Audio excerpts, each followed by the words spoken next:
Il vole parfaitement en ligne un vrai balai flottant. Compétition régionale de cerf-volant ce dimanche, qualificative pour les championnats de France en 2013, depuis le parc des 4 saisons à Plaisir. Plusieurs manches disputées en individuel, en paire ou par équipe. Chaque fois la même règle, réaliser 3 figures imposées. Des figures choisies chaque début d'année par les instances internationales et évaluées sur le terrain par des juges. 1, 2, 3, 4. D'abord vers la droite. Les figures, on les connaît par cœur, à nous de les réaliser le mieux possible dans une échelle. Il y a une échelle par rapport à une fenêtre devant et il faut les faire comme il faut. Et après le ballet, ça va entre 2 et 4 minutes sur un ballet musical. Je dirais que ça s'approche un peu du patinage artistique par exemple. Les juges ont un runbook, ils regardent si la figure est bien exécutée, si les angles sont bien faits, si la vitesse est toujours la même et si on respecte à peu près l'échelle.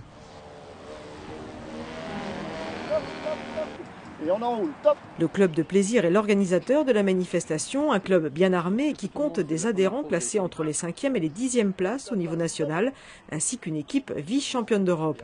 Allez voir évoluer dans le ciel bleu plaisirois, tout paraît si simple. Si on sait faire du vélo, on sait faire du cerf-volant. C'est le même principe. Vous imaginez que vous avez un guidon dans les mains.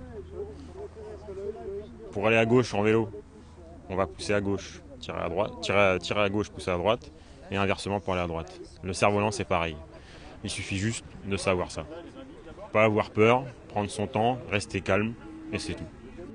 Vincent Bayard est un compétiteur mais également un initiateur. Il donne des cours. En une après-midi de pratique, il est possible, selon lui, de savoir faire décoller son cerf-volant et de démarrer des évolutions.